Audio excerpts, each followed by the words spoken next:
Hey guys, welcome to the first stream that I've done in a couple weeks because last Wednesday I was in Stillwater, Oklahoma, watching TCU basketball blow a 9-point lead with 3 minutes to go and extend the losing streak of away games I've been to 30. And actually, that caught the attention of some newspapers, so I'm actually having a newspaper article written about me over that because I literally have been to 30 consecutive. I go to a lot of, or as many, I don't want to say a lot, on average, probably like 2 or 3 a season, but I go to a lot of TCU basketball away games, neutral site games, and, I went to one last week, and it was the 30th consecutive away neutral site game I've been to that we've lost. And I haven't seen a Big 12 home win in even longer. The last away neutral site game I saw TCU win was in Anchorage, Alaska on November 28th, 2013 against Tulsa. But the last time I saw TCU basketball win a Big 12 game at home was on March 12th, I think, 2013 against Oklahoma. So unless it's like a crappy non-conference opponent. I mean, I saw us beat Florida 3 years ago at home. But I haven't seen a Big 12 win or an away win in a long, long time. But anyway, wow, there's nobody watching. I'm wondering if I should continue. Yeah, so that's where I was last Wednesday, which is why I didn't stream. And here I am back here on a Wednesday night, January 26th. Wow, there's nobody tuning into that. I'm wondering if I should even continue. Just because I'm not surprised that nobody's watching, because nobody watches my model videos either. Like, I looked at the end. I told you guys need to watch, like, share, all that for me to continue those Model 201 videos, and so far, so bad. Like, the YouTube analytics page shows you a, like, ranking of how well the video does in comparison to your other videos, and my most recent model video series video that I came out with on Sunday is doing the worst of all previous videos that I've uploaded. I told you guys, I don't like making those videos because nobody watches them and they take a lot of effort. And so if it takes a lot of effort to make a video that nobody watches, what's the point of doing it? And so the reason I haven't come out with video 4 yet is because I haven't recorded and I have no idea what I want to do. Because if nobody's watching the first 3, I mean, people watch the first one and then the second one, but nobody watched the third one. But let me pull up the PowerPoint. Not the PowerPoint, but just like the itinerary. So the next video is supposed to be part of section 2, which has 5 planned videos. Data cleaning, data transformation, preseason estimates, forward thinking, and back testing. I mean, I've made videos on all of those except forward thinking. So, I mean, I would just be reinventing the wheel. So if you guys are looking for me to do something like show you how to program or code and actually build a model, that's not what this series is going to be. I'm sorry.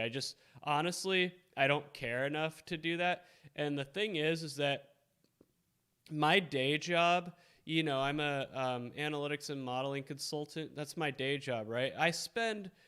That's what I do for a living almost these days, is I consult companies on what modeling is. I basically teach them what modeling is and what we do. And so why would I want to do that in my free time as well?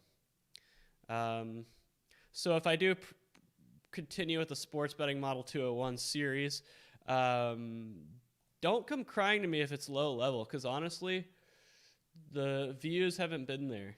And the views aren't there on this stream right now either. I already did videos on preseason ratings.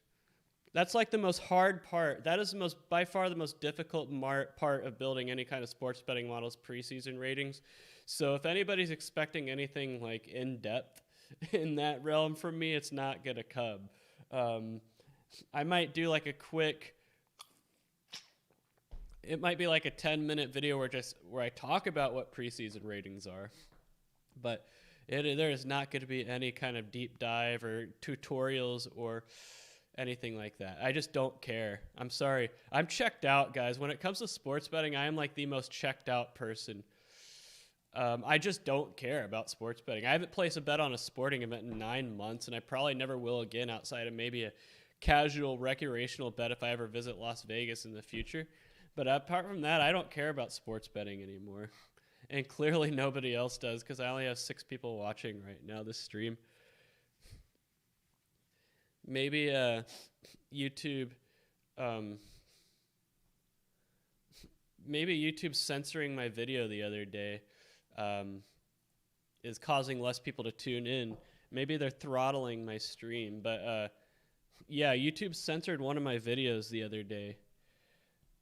Why do people always call me when I'm streaming? But because the stupid trolls. But anyway, I had a video censored and deleted, and YouTube has put a big fat warning on my YouTube homepage. YouTube is a bunch of Stalinists. They are. Stalinist censors that censor one way. You can be as hateful and rude to people as you want if you're coming from the right political side of the aisle. But they deleted one of my videos. And honestly, I don't know how much I want to continue putting videos on this crappy platform.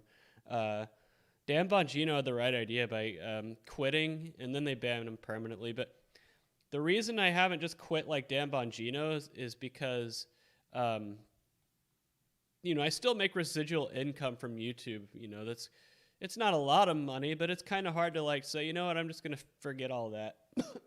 Well, that's what I was trying to do, BR002. I was trying to use polling data. I was using polling data from Gallup and Rasmussen to talk about COVID, and they wanted to axe that. Jeez. Yeah, so it's like, come on, guys. And so they want to get rid of that video. And honestly, I don't care about sports betting anymore, guys. I don't. And so it's like, if I don't care about sports betting, what am I going to continue talking about on this channel? The issue that really matters to me the most these days is censorship. It always has. That's why I quit TV. It's been an issue for me for a long time, censorship. It's not anything new. That's why I quit working in TV. You know, I've always wanted to make a separate video about why I quit the TV industry and make a separate video about censorship and my thought about censorship. So I'm not gonna go into full detail tonight on this stream. But censorship's my number one issue. That's something I care about. That's something I feel like I could be passionate about and make videos about. But it's kind of like a self-defeating prophecy, because if I make videos about censorship, then they're going to be censored, and I will get banned, and the YouTube's channel will be shut down. So that is kind of the catch-22. But, you know, I filmed some videos. I filmed a video about Wager Talk, exposing them as touts, but I haven't uploaded it yet because I just don't know what I want to do with this channel. I just don't care about sports betting anymore. I'm sorry, guys. I know that's why you guys watch this channel, but I don't care, and I haven't cared for a long time. And that's probably why no one's watching this stream right now. I usually have, like 40 people watching. Right now I have 9. Wow. I don't even know if I have an audience. Well, that's Micah Hamari. I agree. And honestly, the reason I started creating a sports betting model 201 videos was to get a lot of you guys to shut up. I have so many people always emailing me, commenting, you need to stop making videos that aren't about sports betting and start making videos about building models and analytics and sports betting advantages and angles and how to bet on sports. No, I don't want to do that. Those videos bore the hell out of me. I would rather almost do anything else, to be honest with you. But just to get you guys saying those things to shut up, I was like, you know what, I'll throw you a bone and make some more of those videos. I figured I'd split the difference. I'll make, for every, you know, one of those videos I make, I'll make a video of something I want to do. I agree. Positivity does attract positive viewers. And I'm trying to stay positive right now, but it's hard just because I'm so cynical right now about being censored. Well, the main reason I don't like sports betting anymore is because I think I've came to the nirvana conclusion that you can't beat sports betting long term, so what's the point? It would be like having a channel based around roulette or blackjack. Well, I don't want to say blackjack, but it would be like having a YouTube channel based around roulette or slot machines. Like, You can't beat them, and so what's the point? Yeah, you can put hours and hours and weeks and months and effort in building models like I've done in the past for what? For what? You're probably still going to lose. That's why most people watch my how to build model videos, even though I addressed this in the very first video of the series. What did I say? What did I say? Sports betting models do not equal winning. And yet so many people watch my videos think exactly that, because I still get emails from people. Hey, I built this model. It's not winning anymore. Duh, that's what's supposed to happen. You're not supposed to win, even with the model. Or I built this model. It's not winning me money. What's the matter? I'm like, you're not supposed to be winning money. Sports betting models are fool's gold. You might be very, very, very lucky and create one that wins you money. But even if it does, it's not going to win you life-changing amounts of money unless your unit size is already high. And if your unit size is already high, you already have life-changing amounts of money. So why do so many of you guys want to build sports betting models so bad? I could respect those of you who say, I'm not in it to win money, I'm in it just to enjoy the process. And good for you. I still wish I could enjoy the process. I wish I still could enjoy the process building sports betting models. Lori Schultz, I understand where you're coming from. I really do, but I am too much of a forward thinker to get enjoyment out of it. When I say forward thinker, I mean, yeah, it might make the game more fun to watch, but over the long run, you know it's a losing proposition. It might make one game more fun to watch, but say you make 100 bets. By that 100th game, you know you're going to be down, so you're just trying to be down less. And that's the problem I have with sports betting, is that I just don't think you can beat it. You can, hypothetically you can, but it takes so much effort, it's not worth it. Are there hot chicks in Fort Worth? I would say so, yes. You know, one of the videos I've recorded and just haven't edited yet, I think you guys will like it. If you guys haven't noticed, I've rebranded the channel. Data. If you look at my YouTube channel, you look at the banner, it says data, storytelling, data journalism. Do nothing without data. Because I want to do more I like data. I like data. I love statistics. I love all that stuff. I just don't like it in the sports betting universe anymore. But I like it in other aspects of life. So I recorded a video. I haven't edited it yet. It might take a while because I spent a lot of effort on this video. But it's because it's a subject that I'm kind of passionate about. And this ties into B-All-O-2's question about hot chicks in Fort Worth. I recorded a video, did a lot of research, titled, Why Men Have Such a Hard Time on Online Dating Apps. Because if there's one thing I know, it's machine learning. And Tinder, Hinge, and Bumble, the 3 biggest online dating apps, they all use machine learning to operate. And so I kind of deduced how their algorithms work.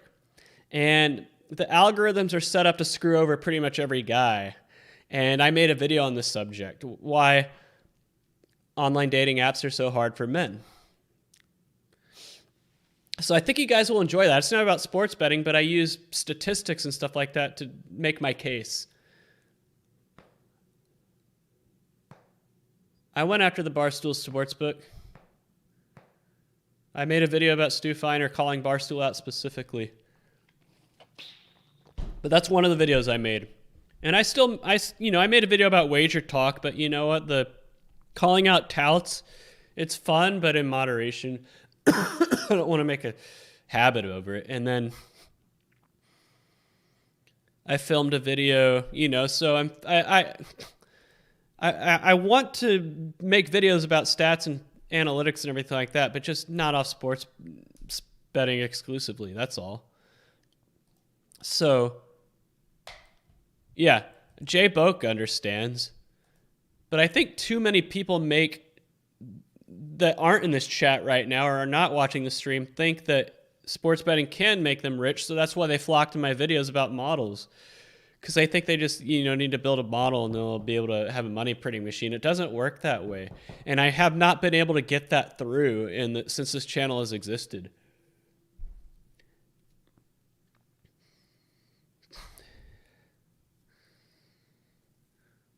I don't know if sports are rigged. I think they can be rigged. Yeah. Sorry, guys. I've been coughing a lot lately, so I want to talk about it.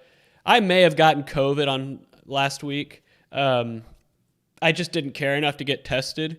So I woke up on Friday morning feeling, a little under the weather. I definitely had a fever. I had a headache, but that's it. Just a fever and headache. Wasn't coughing or anything like that. No sore throat, no sinus problems. But that was Friday. But my headache was pretty bad, and the fever made me feel groggy. And so I didn't do anything all day except lay on the couch. I couldn't even keep my eyes open because the headache was such in the front of my head that it hurt my eyes. So I couldn't even open my eyes to watch TV on Friday. And so I woke up on Saturday feeling better. The fever was gone, but here came the cough. And the stuffy nose and everything. And the headache was gone. The fever was gone, but now I was coughing, like I had a cold. And so I was like, what? I feel good enough. At least the fever's gone. The headache's gone. I'm going to do my Saturday run. So for those of you who don't know, I'm training for the Fort Worth Marathon. It's about a month away, February 27th. So every Saturday I do a long run. And thankfully my long run this past Saturday is only 12 miles. And so I did it. Usually a 12-mile run for me is easy. It's not hard for me. But this 12-mile run was. And I think it was just because, my body is still kind of fighting off something and I couldn't breathe as well as I usually could. But this was a very hard run for 12 miles. And but then I felt completely fine starting Sunday. And the only thing that's still kind of bothering me is I still kind of have a cough, a dry cough. I may have had COVID. I don't know. I just didn't care enough to get tested. But anyway, my runs have gotten better. I'm not at 100% yet on my runs, but I have a 20-mile run on Saturday that I'm not looking forward to.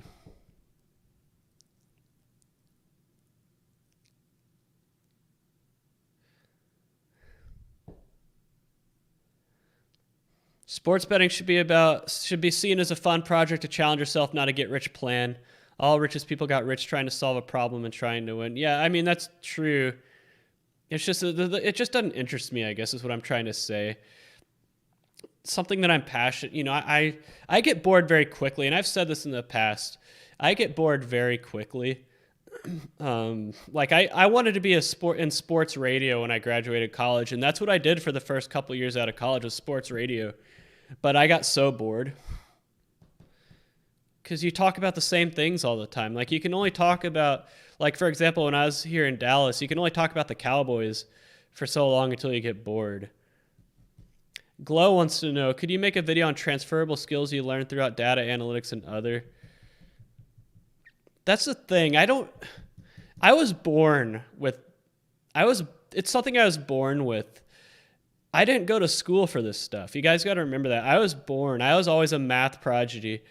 I was that kid who got bussed over to the high school to take algebra and calculus when I was in first grade. I was that kid. I was just naturally good with numbers and statistics. I got a journalism degree. That degree sitting on that shelf back there, that's a journalism degree, guys. I went to journalism school.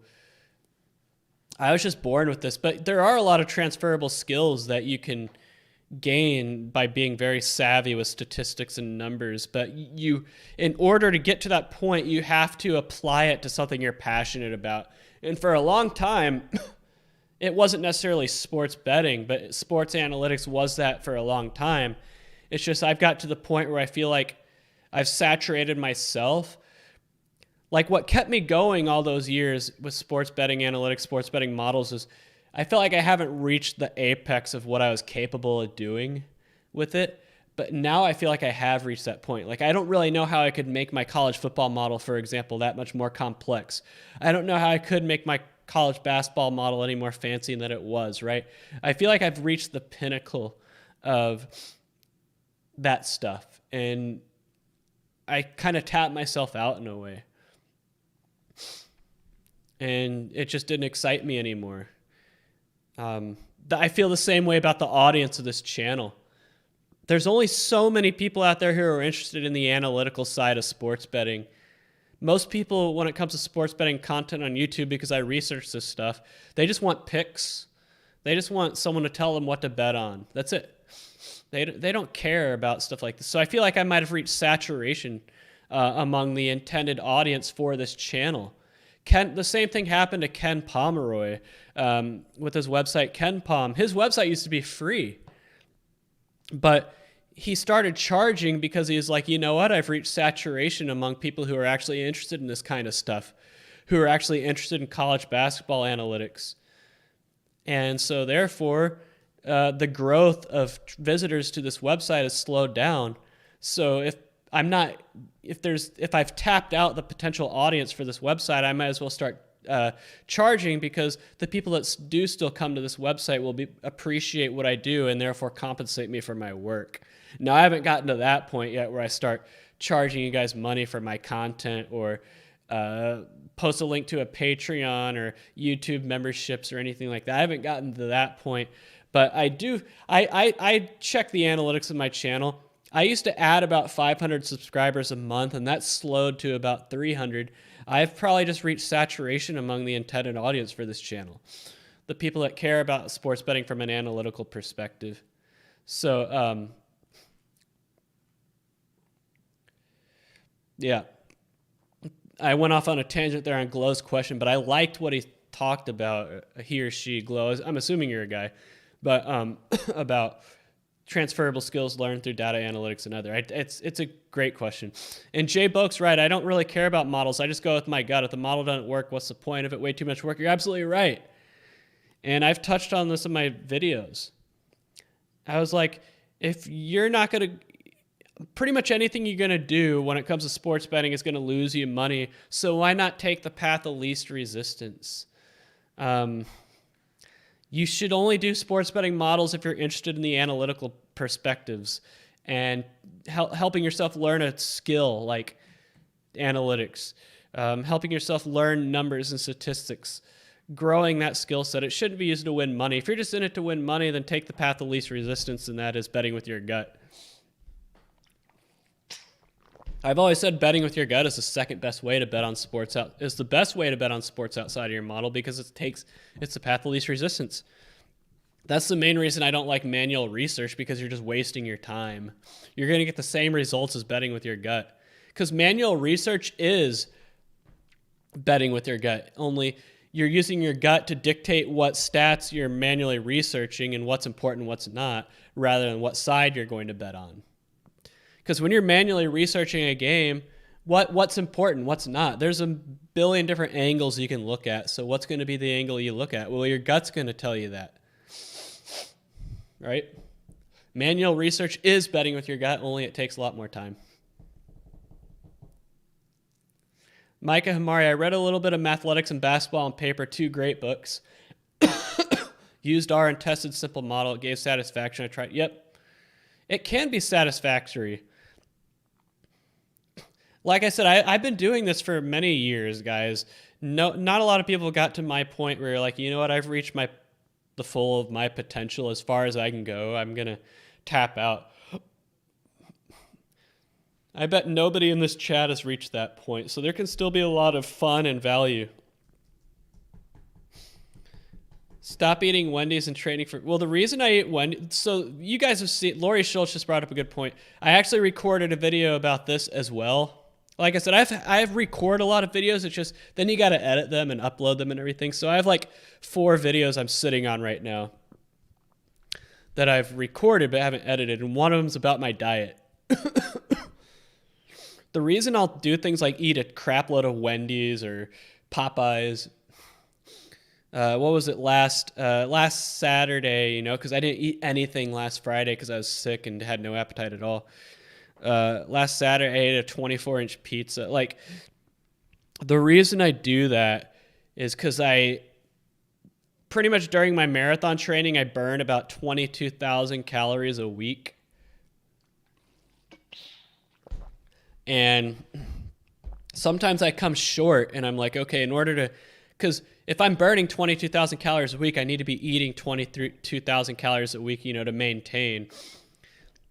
And sometimes I'm just short on calories, so I have to make them up, so I'll eat a lot of food in one sitting.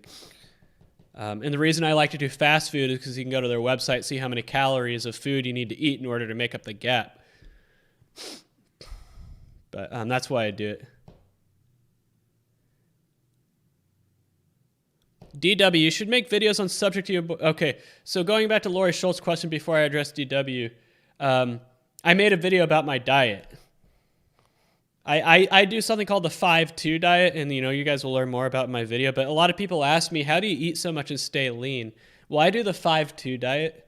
You can Google it. It's a common diet, but it's pretty much you fast 2 days a week. So there's 2 days a week I don't eat anything at all. And everyone's like, oh, I don't see how you could do that. Well, you get used to it after a while. I mean, it's not, there's some days where some of my fast days are like, it would be nice to have food right now, but it's not like I'm like starving to death and feeling like, it's nothing like that. You get used to it after a while. And it's very, for me, I just like it because it kind of makes you feel like you're refreshing yourself and everything. But anyway, 2 days a week, I don't eat anything at all. So if I'm burning 22,000 calories a week, that's, and I only have 5 days to eat that much, that's like 4,500 calories a day in the 5 days I do eat. That's a lot of food. And so if I only eat like 3,000 calories on 2 of those days, then I still have 18,000 calories to make up in the other 3. That's 6,000 calories. And that's why you see me doing things like eating $40 worth of Taco Bell or $40 worth of Wendy's, because I need to because the one thing you don't want to do when you're training for a marathon is lose weight. You want to keep your muscle mass and everything like that, because you don't want to lose what you need to power yourself through. So there you go. But anyway, DW says you should make videos on subjects you enjoy, not in what people want. It's my channel after all. And you're right. But I still don't want to completely give the middle finger to the people that had subscribed to this channel for my sports betting content. That's the thing. I need to show respect to the 15,000 of you who do subscribe, who do watch my videos. And that's why I'm doing this Creating a Sports Betting Model 201 series. It's kind of like as a thank you to you guys. It's just that I just don't want you guys to be disappointed if it's not as high level as you guys hope it's going to be. It's going to be more conceptual. It's going to be more videos, just me explaining concepts and here's what's going on, here's what you need to do, but I'm not actually going to be going into R or Python and being like, here's the code to do this. Like the one thing that's hanging me up right now is, do I need to make like a sample file anyway for the series? And I don't really want to, but I might not have a choice. So we'll see. I might record it tomorrow. That's the problem. I need to stop recording videos and start editing and uploading. But getting sick over the weekend definitely kind of derailed, because I was going to spend the weekend doing that, and then I got sick and just didn't feel like it. So, James Lill, I lost 3 days in a row with one game on my parlay. This week I'm done sports betting. Not a bad idea, man. That's what parlays do to you. Man, I'm sorry if I keep coughing, but I have like the driest throat. I still have a dry cough, and no matter how much water I drink, like I had to give a presentation for work today, and I was coughing and having to keep taking sips of water because my throat is so dry. That was kind of embarrassing. But anyway, Lori Schultz, I was ready to give out picks. I won 9 games in a row, but then reality set in. Yep, that's how touts work. Oh, I created 100 Twitter accounts.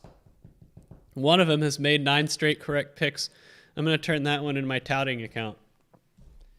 Maybe if I drink this Gatorade, it'll help. Jakub Weisikel. You are pissed off at sports betting because your sports bottles don't work properly. You have great knowledge of data and modeling, so there's only one explanation. Probably bad setting your data. That might be an explanation. And I'm not pissed because they don't work. I have had models that didn't work for years. The models I've had that have worked are a much smaller number of the models I've had that didn't work. You can still get enjoyment out of models that don't work. But I think it was more of the fact that I was like, I've just taken this as far as I can take it with my current skill set and knowledge. I just don't, I just don't see how I could make this any better. And there's just a lot of randomness to it. And I just think that markets are too efficient. I do. I'm sure there's definitely better data scientists out there and analytical minds. Oh, I'm not saying I'm the best that could do it better than me. I'm sure there are, but I'm not at the point I feel like anymore I'm really willing to learn and absorb more information. Oh yeah, Jay Boak, I know you're one of the first people that subscribe to this channel. Yep. Yeah, the live streams when games are going on, I enjoyed those too, and I actually almost did one a few Saturdays ago, but I canceled it. You guys might have seen me schedule it, but I canceled it just because, I don't know, I don't know, I guess I wasn't feeling it that day. JC Sun Devil. Looking to getting into sports betting, and I just found your channel yesterday. I appreciate all your work and advice. Quick question. Do you use an API to import information? Sorry if someone asked before. It depends on what information you're talking It depends on what information you're talking about. I used APIs for odds, and that was pretty much it. When it comes to sports data itself, no. I've had, like, for college basketball, I scraped it from NCAA's website. For baseball, I got it from the StatCast. And college football, I got it from collegefootballdata.com. CSV files. Rico Sauce, who is the worst tout of all time, and why is it Vegas Dave? He's definitely one of the worst just because he... but I think most people are smart enough to see... Because Vegas Dave is so, like, out there... He comes across as a D-bag, right? He comes across as a douche. And I think that really hurts him. The worst touts are the ones that present themselves, in a manner that makes them seem credible, like trustworthy men. And that's my problem. The ones I don't like. I did a video on Wager Talk. I just haven't edited yet. Herman Aguilar, what's the biggest bet you've ever won and the most money you've ever lost on one single bet? Well, I have a video showing me placing my biggest bet, $550 at the Westgate on November 9th, 2019. You can look it up. That's my most money I've ever won. Most money I've lost on one bet is $200. Yep, $200. Which was my unit size during the 2019 college football season. So I lost a lot of $200 bets. Bobby Robeson, have you ever considered doing a meta-analysis of the various models out there? Like, what do you mean by various models? I might need a little bit more context. Mika Hamari, those questions you are talking about are the big questions of meaning and purpose. What you want to do with your life. Be happy. I hope you'll find it. Yeah, that's the thing, is that I'm going to be honest with you guys. Micah Hamari, while Bobby Robeson gets the context, I'm going to be honest with you guys. I wish I could say since moving back home to Fort Worth, my life has been great, but it's honestly, here's the deal. Working in the TV industry for as long as I did, I lived in a lot of different places, and my goal was always to get back home here to Texas. It really was. That was always my goal, and I always thought when I finally moved back home to Texas, my life would be like in Utopia. It'd be great, unicorns and rainbows. I did. Here's the deal. When I got my most recent job and was living back in Las Vegas before I moved, I actually was not planning on moving to Texas because I always felt like I would move back here when I had my life figured out. And like when I say figured out, I mean, I always thought I wouldn't move back to Texas until I was like married, maybe had a kid or two, kind of like in that stage of life. And I actually wasn't planning on moving back here to Fort Worth. I could have lived anywhere in the country. And I actually was interviewing for a job, not the one I got, but a different one, that said it would be remote, but you have to live in the East time zone. So I was doing a lot of research on places that I had moved to in the East time zone. And I had settled in on Charleston, South Carolina. And honestly, I wanted to move there.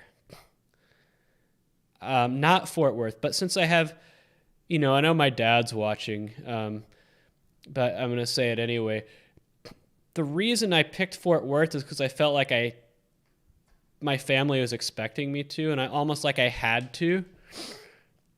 Like, I felt obligated to move here. And I'm not saying I made a mistake. I'm not saying I hate it here. I'm not saying I felt forced to, but, I don't know if, there are times I regret.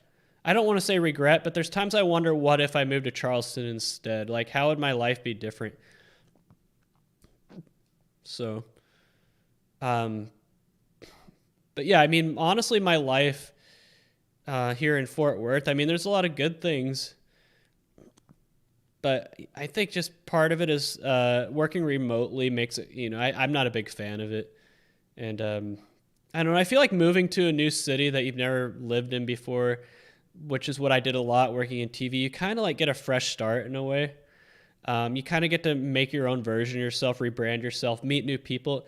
And that's not something that really happened here because I'm from here. You can't really get a fresh start somewhere that you're from. So I'm glad Micah Hamari brought that up. Yeah, parlays are the devil, I agree, but they are tempting. Yeah, good luck with the marathon. I appreciate it.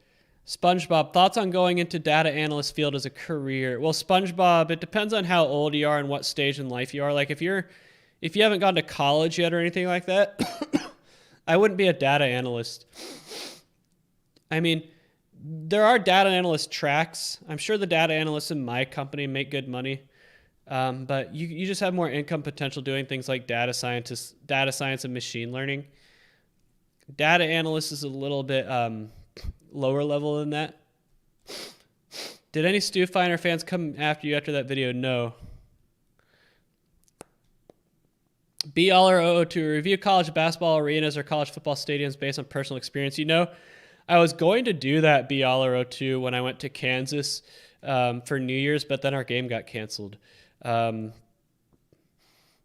And I was actually, my plan last week was to drive to Stillwater for our game against Oklahoma State, and then from there go to Iowa for a game at Iowa State last Saturday.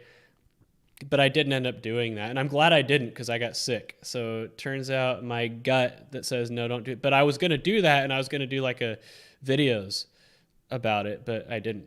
But that's something I have considered BLR 02. Bobby Robeson, Ken Palm versus Sagarin versus me.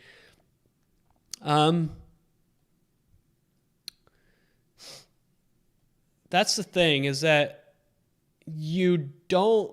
I would say that Ken Palm and Jeff Sagarin's models are better than mine. They are. But I don't, when it comes to least mean squared error and everything like that. But that's the thing. You don't want your models to be in line with those because those are already going to be baked into the line. You need your models to be different. They need to be different to have a chance. If your models are too similar to others out there, especially publicly available ones like Ken Palm or Sagarin, you don't stand a chance. Will I still do a reaction video to Bill Benter? Well, I don't know enough about horse racing to probably do that. Can I ever not work remote with my current job? Well, I mean, my company's headquartered in Arkansas, so that's kind of far away, like a 5-hour drive or so. There are times that I'll take this is my work laptop right here. I'll take it to a cafe or a library or something like that just to get away from the distractions and everything. But the real reason I don't like working remote is because I just like being around my coworkers. Lewis. I'm new to modeling. Is there any accurate free data for NBA? I'm not sure. If not, what's good pad data? I don't know about paid data.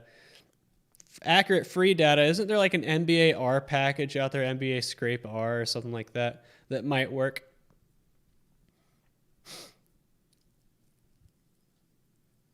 Yeah.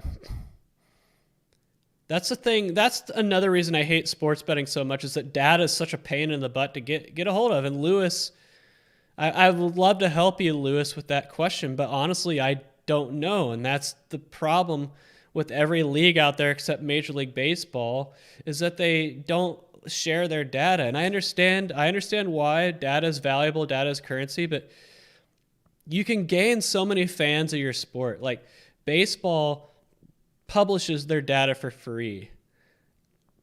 Now it's in a CSV file, and it, you have to be able to process it and everything like that, but at least it's out there.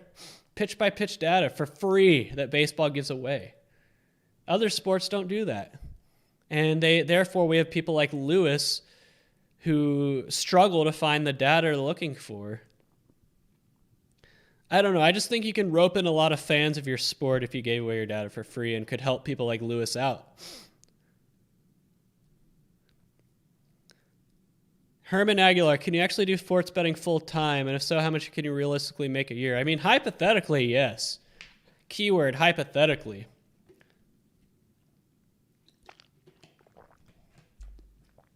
Say you were trying to clear $5,000 a month. The thing is, your unit sizes would need to be pretty big. And most people just can't afford to bet $1,000, $2,000 a game.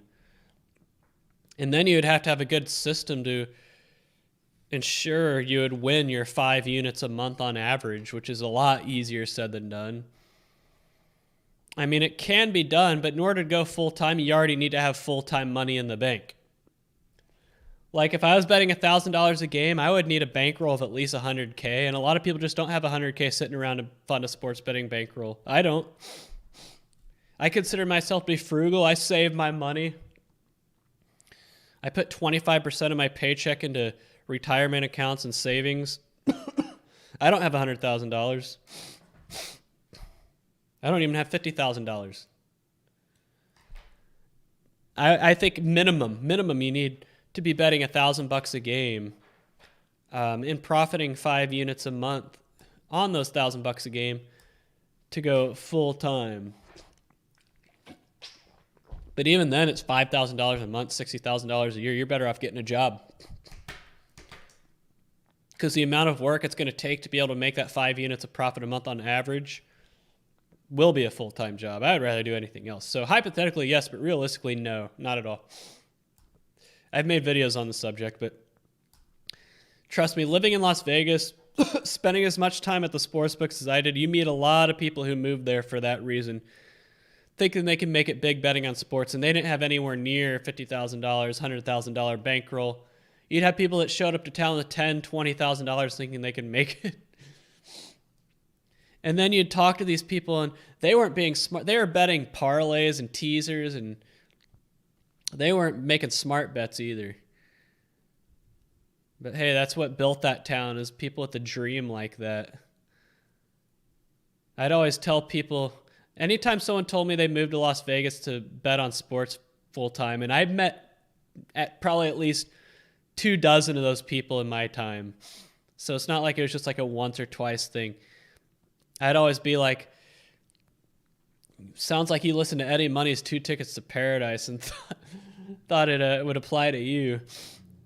I don't know if any of those people ever succeeded. I doubt it. Brian, or BYaller002 wants to know, are you going to LSU for TCU on Saturday? I am.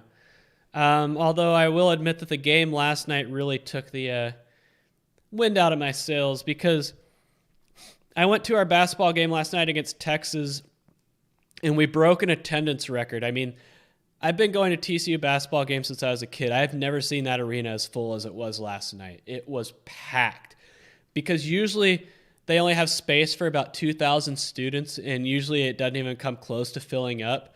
But last night, about 4,000 students showed up, so they were just trying to find places for them to stand and stuff. Like, the awesomest atmosphere I've been a part. It was awesome, right? And then we get blown out, and I mean, it was never close. We were down 20 at halftime, and I left with about 12 minutes to go in the second half because we were getting absolutely destroyed. And it just sucks that, TCU basketball's been tough because we've never really had a strong program, not a lot of success, so it's really hard to get fan support. And it seems like every time TCU basketball's turning that corner to the point where they can start to get some consistent fan support, maybe not every game being like what we saw last night, but, at least a decent amount of fans in the stands, that happens. Like, we have a big home game, a lot of people show up, the place is packed, and then we get blown out, and then everybody's reminded why they didn't go to games in the first place. So we'll see if we have a good turnout on Saturday against LSU. It's an 11 o'clock game, which is going to hurt the attendance, but it definitely does kind of take the wind out of the sails because, I mean, the team is still, alive in NCAA tournament contention and everything like that, but that was just a kick to the balls. Getting blown out like that and that's like awesome atmosphere. Everybody was fired up. The place was going rocking at tip off. But yes, I am going. Carlsbad Kevin, is it in bad taste to celebrate a winning bet at a casino? I think it depends on the context. You don't, like, if you're at a blackjack table and you're the only one who hit a winning hand and everyone else had a losing hand, you might want to tame it down a little bit. But say everybody at the table won, the dealer busted. Yeah, you might want to high five. Don't be a sore winner is what I have to say. That's the one thing I hate at sportsbooks is the sore winners. Like, I hate when I'm watching a game at a sportsbook, I am like I am right now. I'm very calm. I don't show any emotion. I might, if it's I might show some emotion, but I won't go crazy or scream or anything like that. But I want to say, for example, I had Stanford against Northwestern in the first week of the college football season in 2019. And I had Stanford -3.5, and they were up by 3, and Northwestern had the ball with 30 seconds left. And I want to say there was a pick 6 or something, and I won my bet. That was the only way I could win that Stanford bet. I might have showed some emotion there. I might have put my hands up or high five some people, but I hate the people who can't handle. For example, you're watching a football game in a sports book and a team scores a touchdown. You hear a bunch of people. No, I'm not going to do that. It drives me nuts. Don't be a sore winner. Eagles 01, why do you go to TCU road games for basketball not for football? Because I don't go to football games at all. I've been to one TCU football game since I graduated. One. Home or away. And that was when we beat Baylor this past season. I just prefer to watch football on TV. That's just me. I don't really like going to football games. Now, if it was a really big game, like last game of the season, conference championship on the line or something like that, yeah, I might go. I just prefer college football on TV. I prefer college basketball in person. That's what it's. I love college basketball in person. That's why I like to go to road games. I love going to the other Big 12 arenas. It's fun. Do I have COVID right now? I probably got it. Eagles 01, I probably got it on Friday. I just didn't care enough to wait in line to get tested. I just don't care. Whether I have it or not doesn't really matter to me. The only thing I have is a dry cough. Lewis, I'm from the UK and don't know anything about US sports, but I want to learn through modeling. Yeah, no, that's a good thing that you want to learn. I think the ability to want to learn and improve is what truly drives somebody to be passionate about things like sports analytics, sports statistics, and modeling and everything like that. And I just don't have that desire anymore. The desire to learn, the desire to improve, just that's fire is not within me anymore. And I feel like that's what truly drives you. And if you don't have that, you're not going to be able to care enough. Jakob via school. I think your knowledge should be good enough for you to make money regularly from sports betting. Your skills are better than 99% of bettors. You need somebody to discuss about it. No, I completely agree with you, Jakob. I'm sure if I teamed up with the people I work with, for example, I work with some pretty good data scientists, machine learning engineers and developers. I work with a lot of smart people. I'm sure if we all teamed up, that's another thing I want to point out. I'm glad you brought this up, Jakob, because I hope I'm pronouncing your name right. But where was I going with this? That's another thing that makes sports betting modeling so difficult, is that one person can only do so much, right? One person can only do so much. And, I'm one person, and it's hard for one person to stay on top of everything. But if you had a team that you were working with, for example, like one person, like designated tasks and everything, it'd probably be a lot different. You could probably get a lot more done, exponentially more done. Man, dry throat. But I think you make a good point. I think if I was part of a team, it would be a different story, just because I wouldn't have as much to do and could specialize in something.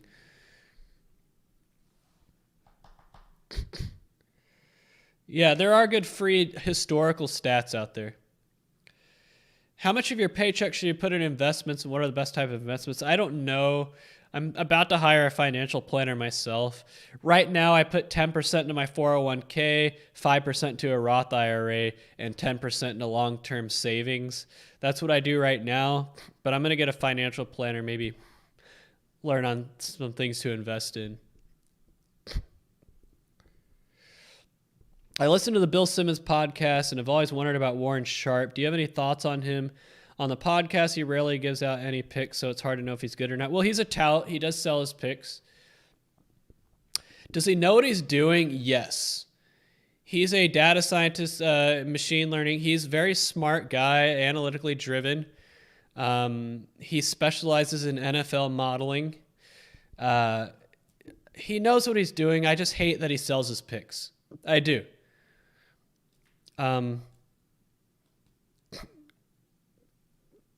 Before he sold his picks, he was at least from what I saw, he was a winner. But that still doesn't mean you should buy his picks. I think you should never buy picks. You still need to hit a ridiculous amount to come out ahead. And I still think even if he does win long term, you're not going to be able to overcome that. What made you get into sports betting? And to date, how much profit have you made to date since you started? What made me get into it? I was always into sports statistics from a very young age. You got to remember, I went to a school for smart kids. We had a fantasy baseball league that we did by hand, no computers, when we were 8 years old in second grade.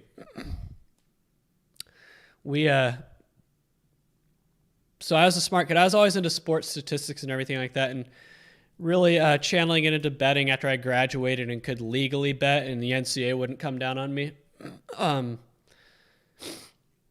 How much am I up to date? Profit? I'm definitely down lifetime. I'm definitely not up lifetime. I don't know. But I'm definitely down. I can tell you that. I have definitely not profited long term in my life. Jay Bowick. My buddy went to Vegas to win at cards and sports betting. He got by for a year and then went back to truck driving, Uber. Now he's a teacher. Full-time is impossible for betting. You're absolutely right. Absolutely right. Lori Schultz, I promise I've been making bets on games for years. In my opinion, there's not much chance making a living on sports betting by the time you pay your doctor for ulcer. You're absolutely right. You got to remember, if you're betting on sports full-time, you're probably not going to have any benefits or insurance or anything like that. It's just not worth it. I think people are attracted to becoming a sports bettor full-time because they think they won't have to work. Not true. For me, the amount of stress The amount of stress relying on sports betting being your income wouldn't be worth it. Not at all. Could you imagine that stress? This team needs to win tonight for me to put food on the table. People are idiots. They can't do basic math, so they think they can do things like make a living betting on sports. I remember I was at the Red Rock one Saturday for college football, and there was a guy next to me. He just had parlay tickets all over his little desk area at the Red Rock Sportsbook. Parlay tickets as far as the eye could see. And he dropped one of his tickets. I guess it was a winner because he was looking all over for it. He's like, "Have you seen my ticket?" And I'm like, "No." And then finally he finds it, and he's like, "Ooh," had me worried there for a moment. And he held up one of his parlay tickets. He's like, "This is how I eat." And I'm like, "This is how you eat?" And he's like, "Yeah, this is what I do to make money." But the guy did not seem like the brightest bulb in the shed, and I doubt he made more money than he lost. But there's a lot of people out there that's I guess how they make money. I don't know how you do it making college football and Major League Baseball parlays like this guy had, but all the power to you. Yeah, Bobby Rose, remember, fumble recovery for a TD. Yeah, come to think of it, that was the same Saturday. This is how I eat guy was next to me, now that you think of it. Because I remember he tailed one of my picks that I made just off the cuff without a model, because it was my opening weekend of college football is usually the 1 week a year I just bet with my gut. And I was like, you know what, I'm going to bet on Eastern Washington to cover against University of Washington. And he's like, you know what, I'm going to join you with that. And so we bet on Eastern. I think the spread was like 20, and Eastern Washington got blown out. They didn't come close to covering. So I remember that. Track and field on stadium. Football is tough to watch live. Too much stuff going on and what to look at. You miss so much. Best live sports are baseball and basketball and hockey. Football is the only sport. Football's the one sport better on TV, I think. You're right. Because I just remember when I was a player, like the flow of the game for football, especially in person, sucks. Like, there's always that guy standing on the field looking at his watch, doing the TV timeout, and it seems like over the years he's more and more prevalent. Yeah, the flow of the game just sucks in person. It does. Too much going on. Injury timeouts, replay reviews, TV timeouts. There's just... DW, I remember going to TCU games at SMU. There are more TCU fans than SMU fans. It was funny. Yeah, it's funny you say that. That's always the case when we play at SMU, which makes me laugh when I saw that article the other day about SMU expanding their stadium. They can't even fill the stadium they have right now. Why are they expanding it? Like, even when they're apparently good and in the top 25, like, they don't even come close to filling it. So, like, why are they expanding it? The only time it ever comes close to filling is when we would play there. Because we would bring like 10,000 fans to help them out. And that'd always be their biggest home game. Aren't financial planners the touts of the finance where you're paying for their picks? No. Because I don't think they're...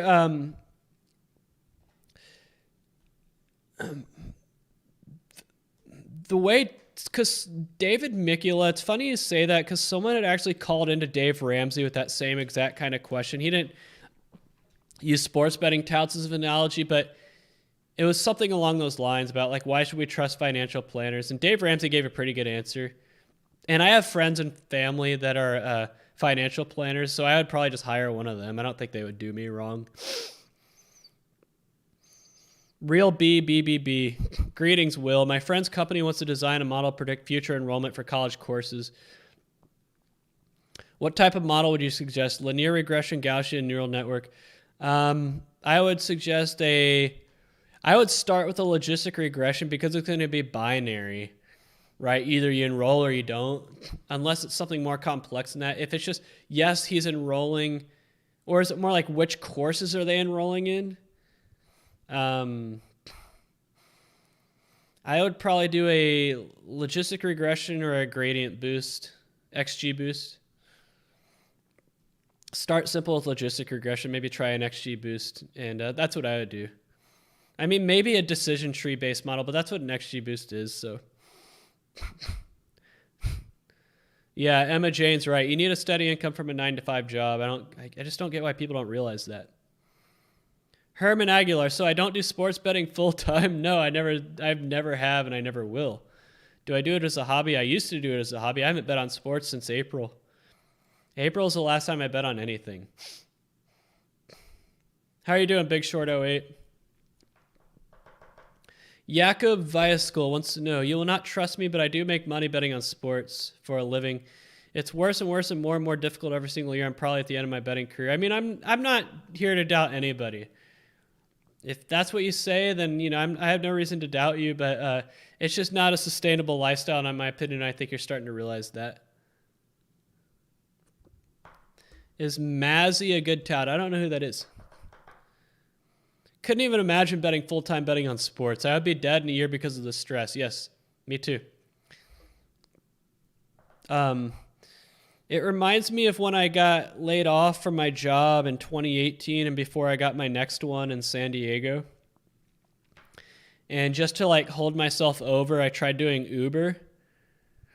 And I hated it. Like, Uber sucks. It's probably one thing if you're just using it for like a side income for like beer money or something. That's probably what Uber's supposed to be for. But if you're trying to do it to like make money, to pay the bills and everything, oh man, it sucks because it's so stressful, because you can go like an hour without getting a ride, and then you do get a ride and they're going like 2 miles and you make $3. Like, that was so stressful. And so I did that for like a month before I said screw this and got a job at a bar. I was like, screw this. Yeah, I don't see how anyone could do Uber full time, or even do it like as a way to make any kind of money other than just like spending money or extra money, like beer money. And even then, I did the math, because when I was doing my taxes after I did Uber, like when you factor in vehicle depreciation and wear and tear and all that, you lose money. I don't think it's a good idea. You're basically like, in my opinion, doing Uber is like taking out an equity line of credit against your car. You're basically cashing that equity out. I hope that makes sense. But I don't see how you could do Uber full time. I don't.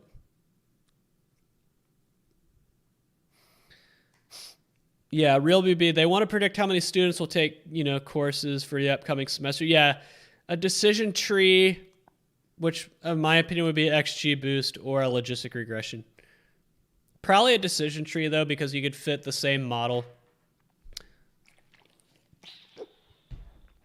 You could like fit it over all the different classes instead of having to do a separate one for each class for a logistic regression. So yeah, decision tree, XG boost. I thought you were betting during the college football season. No, that was all on air. Because my thing, Eagles 01, was to, once it started to turn a profit, or if the college football model I made was successful, then I would start betting on it, but it never got to that point. It never got close. Joan Turner, just joined in. Why have I given up betting on sports? I mean, I haven't bet on sports since April. And honestly, it just didn't interest me anymore.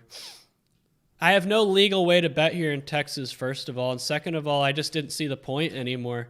I don't believe sports betting is something you can win long term at, so I just don't see the point. It's a losing proposition. And I'm not the type of person who will bet on a game just for make it more exciting, because like I said, I'm too much of a forward thinker. I see the big picture. If you're able to block out the big picture, then yeah, you might want to, you might be able to bet on a sport just to make it more fun to watch. But I see the big picture. When I say big picture, that's okay. It might make watching this game more exciting, but what if I did this 100 times? I know over the span of those 100 bets that I'm probably going to come out behind. So yeah, I would never be able to shake that. Mario and Luigi, what's up, Will? Have you had a higher return in college football or college basketball? Oh, definitely college basketball. Not even close. In fact, I've had a winning college basketball season the last 3 seasons I've attempted to bet on it.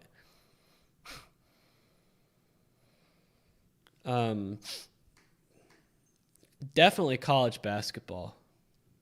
Not even close. Jakob Voskel. I always focus on side markets or small markets, something what I could learn in deep and much better than any other bettors. I always use models that I created, but the quality is far from yours. Well, obviously those are going to be better markets for you. I mean, I'm the same way. The most success I've had, or the success I had last year in college basketball, is all because of soft markets like live betting, second half bets. I didn't have any success on the pre-game bets like spreads, totals, money lines. I started to have success on money lines in the end of last college basketball season, but softer markets are always going to be your best bet. Herman Aguilar. So what will happen to my channel if you're not betting anymore? Well, you guys, if you've watched my videos and looked at the banner on my YouTube channel, I've started to rebrand it away from sports betting. Not that I'm not going to talk about the subject anymore. It's just not going to be the focus. Data journalism is where I'm headed. Data journalism is pretty much just telling stories using data. Using data to tell stories. When I say that, I had a video that I used data to tell a story with the other day, and it got taken down by YouTube. They want to censor me, so if YouTube wants to be a censor, Stalinist censors, then I have to think long and hard about whether or not I want to continue making videos on this platform, which I probably will. Because unlike Dan Bongino, as much as I like him, I can't just... It's hard to walk away from... Like, he has an audience on other platforms. Like, he has a radio show and a Rumble page and a podcast. Like, if I had a strong audience elsewhere, I would give YouTube the finger too, but I don't. So it's kind of hard to continue to... Or it's hard to just walk away from YouTube in my situation. So, but yeah, the plan is to continue to make videos just using data to tell stories, which I did and will continue to do. Like I said, I've recorded videos about why online dating is so hard for men. I've recorded a video about my diet. I've recorded video about... Sorry, guys. I apologize for all the coughing. I've recorded videos about... Geez, let me look. I have a roster, guys. I don't know which video is which. It's just the file name. Okay, yeah, online dating. I've recorded a video about my diet and then food rationing in Washington, D.C. using data. Data journalism is what it's called. Real BBBB. Have you heard of prize? Have you heard of Prize Picks? You basically do 2 to 5 pick parlays on individual player props with various payouts. I've seen it. Real BB. It looks a lot like FanDuel. Looks a lot like DraftKings in a way. That's what it reminded me of, at least when I saw it. But no, I have not. I mean, I'm sure it has pretty bad house edges, so it depends on if you're competing against the house or you're competing against other players. I haven't looked that much into it, but I have seen it, yes. Eagles 01, do I do online dating? I've dabbled in it, but it's hard. It's I'll go into a lot more detail in the video that I've recorded. I just haven't edited it yet, but I go into a lot of detail explaining why online dating is so hard for men, specifically the apps Hinge, Tinder, and Bumble. Like, I go through the stats, and it is very hard. I'm not saying that it's impossible for a man to succeed, but just a spoiler for the video that I recorded, you pretty much have to be in like the top 1 to 2% of men to have a chance to be successful. And I'm not a top 1 to 2% man. I use statistics and data to explain where I do fall in that, what top percentage I am in the video. But I'm not a top 1% to 2% man, I'll tell you that. No. I mean, I have a lot going for me. Like, I'm over 6 feet tall. I have a job that pays 6 figures, and I have a six-pack. You know, I have a nice apartment. I have a lot to offer. I have a lot going for me. There's other parts of me that I'm not up to par in. You know, I probably have an average face, probably average facial attractiveness. I'm not a very big guy. Like, yeah, I have a six-pack and I'm lean and shredded and everything like that, but I don't take up a lot of space. I don't have a big frame. I'm not like huge and muscular. I have the body of a distance runner. But, you know, I'm kind of spoiling my video. Not really. It's probably the most in-depth video I've ever done. It's going to be a longer bit. Probably, I wouldn't be surprised if it's over 45 minutes long when all is said and done.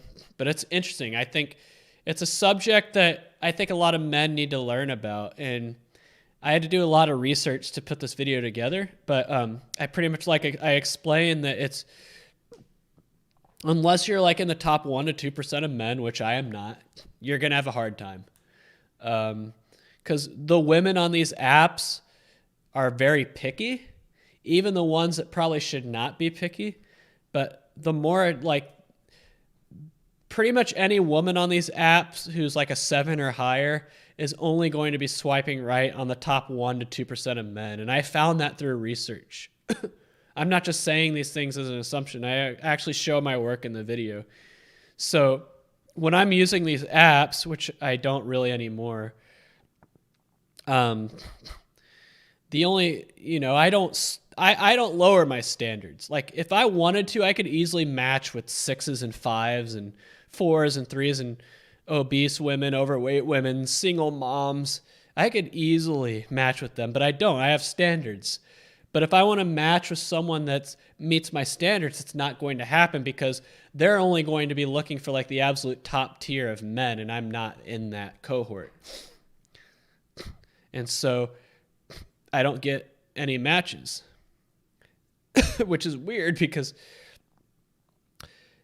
I don't have a lot of problem in person. That's where I am more successful.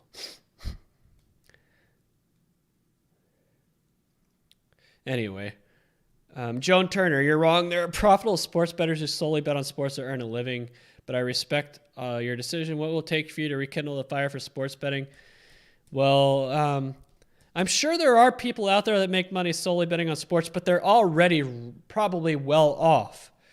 That's the disconnect. I think a lot of people think they can, like, go from absolutely nothing or like a bankroll of $10,000 to full-time income. It doesn't work that way. You already need to have a lot of money in the bank to rely on sports betting to make a living. There is no line maker sports. Here's how to turn $500 into $50,000. That's not going to happen. What will it take to rekindle the fires of sports betting? Probably nothing. I would be very surprised if there was something I really get heavily into again. It's kind of like the Matrix. I've taken the red pill. I've taken the sports betting red pill, and I'm never going to be able to return to being in the Matrix. Yeah, I think you guys will like the online dating video. I'm very proud of it. Let's put it that way. I mean, I haven't edited it yet. I've just recorded it, and I'm very proud of it. No, I haven't been started a Pick Dog's lawsuit yet. Well, Bobby Robeson, I mean, like I said, I have a lot to offer. Like, a lot of girls say they just want a man who's 6 feet tall, 6-figure job, six-pack, right? The 3 6s. And I have all of those things. But I think what they're really looking for on the apps, especially these more attractive women that are really picky, I think they're looking for something, and I say this in the video, they're looking for something they cannot find in their own life. Like, if you're an attractive woman, especially here in the Dallas-Fort Worth area, you probably have a strong social circle. You probably have a lot of friends. You probably have no problem getting hit on when you go to bars and clubs and everything like that. So what do you need one of these apps for? You don't. You can meet plenty of, good-looking men in real life, in your social circle when you go out. So what are you on the apps for? They're on the apps to find perfection. They are on the apps to find like a pro athlete or a musician or an actor or a model, some type of high quality, top of the line man that they cannot find in their own life. Right? I'm sure these attractive women on these apps that I come across could easily find a guy like me. They could find 50 guys like me in their own real life and their own social circles when they go out on the weekends and stuff like that. So they're going to pass over guys like me. They're looking for like the super chads, so to speak, the like perfection, the top like 0.1% guy that they just don't come across in their own life. That's what they're looking for. Do I currently have a girlfriend? No. I haven't had a girlfriend since I lived in Kentucky. When I lived in San Diego, I never tried. Because I didn't want to get a girlfriend in San Diego because I didn't want anything to chain me down there because I knew I was just gonna live there for a couple of years and leave, and I didn't want to like meet somebody and stay. And then COVID happened, and so I'm like, okay. And I was never going to meet someone in Las Vegas because I was only there temporarily, and I knew that from the moment I got there. But I've gone out on dates here in Fort Worth and Dallas. I have gone out on dates, but no one that has made me want to like get serious with mutually. There's girls I've wanted to get serious with that did not reciprocate. And then there's girls that wanted to get serious with me that I did not reciprocate with. So I just haven't found the mutual one yet. But it's not going to come from an app. I'm telling you that right now. The girls on the apps are they're not good. Not good. If it's going to be someone I meet in person.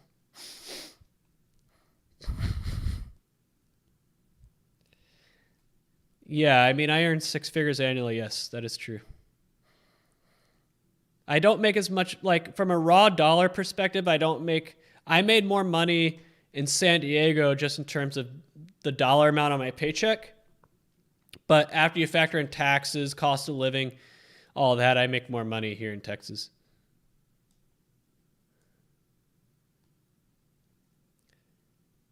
Lewis, you could definitely attract 7+ if you got jacked and moved somewhere where you seem exotic. Well, I mean, I go to the gym. I just have a small frame. Like my bone structure is just not very wide. I'm muscular. Like I lift. I'm muscular. I'm not like bodybuilder, Mr. Olympia, but Brad Pitt in Fight Club, I probably have a similar physique to that. I'm not skinny. I'm not scrawny. I just have the body of a distance runner. It's hard to put on muscle when you're like me and do so much cardio, like distance running.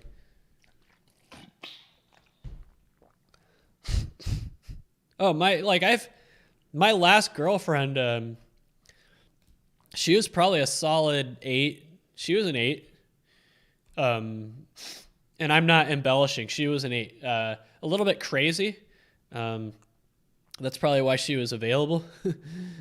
But yeah.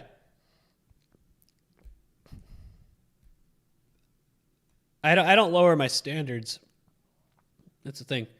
I won't go lower than a 7. Like, I'll be single my whole life before I go for a 6 or lower. SpongeBob. Curious if you found any patterns on what profile pics work best on the apps. That is a great question, SpongeBob. And I do talk about this in the video. Here's the deal. I take all my pictures with my $2,500 camera I'm pointing at right now. All my pictures were high quality, good lighting, good poses, good. They didn't look too overly done, right? That's one thing you kind of want to avoid. You don't want to like make all your pictures on your dating apps look like they came from a photo shoot for a model, from a model, right? You don't want it to look too staged, too planned, too choreographed, because if all of your photos look like you actually set out to like do a photo shoot for dating profile pictures, you're going to look really fake and not genuine, and you're going to get passed over.